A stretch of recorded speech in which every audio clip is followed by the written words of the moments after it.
It's so nice that everyone came. We could all be together and enjoy this time. Now, unfortunately, my wife's trapped at home. 36 weeks pregnant, 2 screaming boys. She would have loved to be here. You know, it would have been wonderful for me, but even better for you, and here's why. She is my social filter. Before I say those things, which I should not say, she lets me know. Tap on the shoulder, grabs my leg, whatever it is. Unfortunately, she's not here. But I'm not going to just wing it, okay? So I prepared a little something.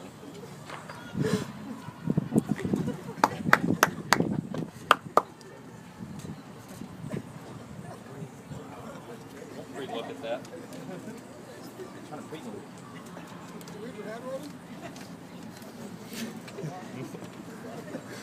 So a lot of you are looking at us up here, and you're like, I have no idea who half of these guys are. They look nothing like your typical Californian guy that Jesse works with. So let me run it down for you. Some of the guys Jesse went to school with.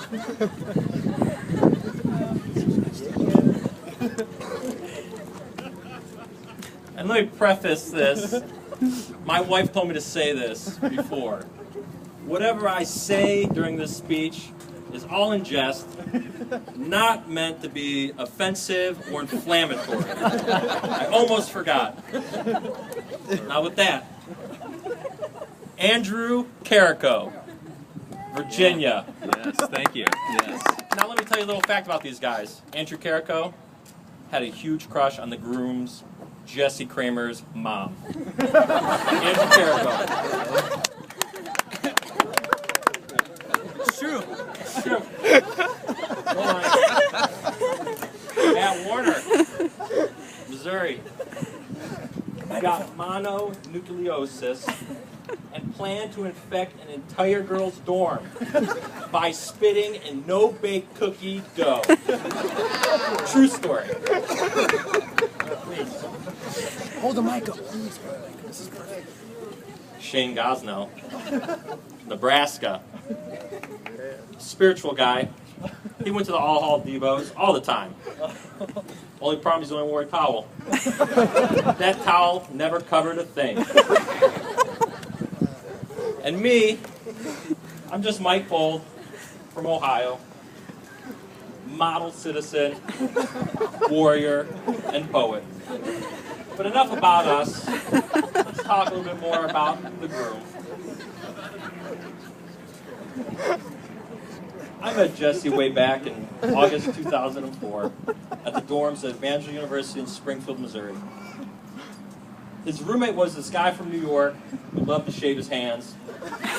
And my roommate was this giant Sasquatch who was obsessed with women. But one fateful night, steroids and video games collided, and we ended up as roommates together.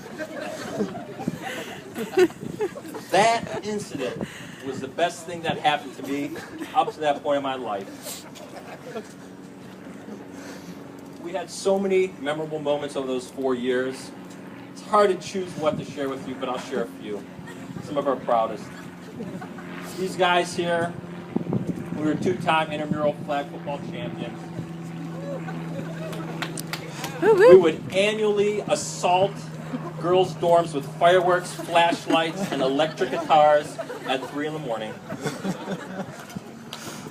We have suspended a freshly cut Christmas tree harvested from a random yard in Springfield from a 3rd-story window to celebrate the holidays.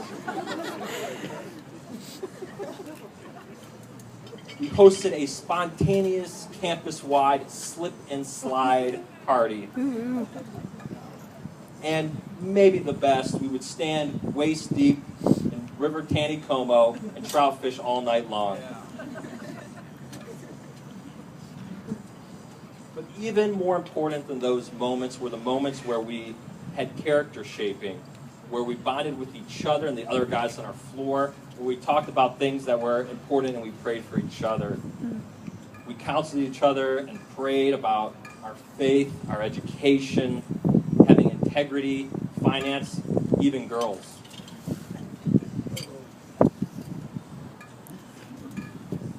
Those 4 years passed quickly. We all graduated. We started as boys, and then we left as men. You know, everyone expected Jesse to get married someday. I didn't. I honestly thought Jesse would be a bachelor to the rapture. But hold on, let me tell you why, okay? At Evangel, he had all the girls all over him. Left and right, falling, but he had no idea. He had no idea. He just walked right over their backs, oblivious. And it's not like he didn't have it going on. Okay? He had this ruggedness, this charm, charisma, but none of it worked. Then I heard Jesse was moving to California. Boy, was he doomed. This good boy from Wisconsin going to California to compete against those guys. We all know it. Shaved chests, spray tans, V-neck shirts, skinny jeans. How could he win? Good point, Mike. But Jesse Kramer is a man of timeless qualities. Integrity, hardworking, and God-fearing. And I'm glad his lady-wooing skills finally snapped into action, or Lindsay did all the work. And now they're married. I wish the best for you both and want to extend some knowledge I have gained after 5 years of marriage. First, be proactive with noticing and complimenting your wife's appearance. If she has to ask you how she looks, you're already too late. Strike one. Second, you need to learn how to want to do the things you don't want to do for your wife. If it gets done with the wrong attitude, strike two. Last,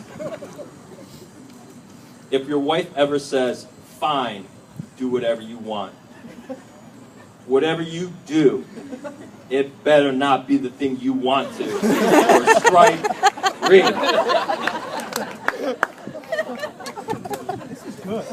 This is good. Now, lastly, as a physician, I want to address a concern I've had that I've noticed over the last few days. That's with the bride, Lindsay. I met you just yesterday, and I noticed maybe you seemed a little ill. I suspect it's a chronic illness. Something that's maybe at least 22 years old. Probably since the day you were born. You know, as a physician, there's only one diagnosis I can think of. Jesse Kramer fever. In all my studies, countless nights, there's only one cure I know of. And that's at least a week in Hawaii. So best wishes, best luck. Marriage is great. I love my family. Here's to the bride and groom. Cheers. Yeah.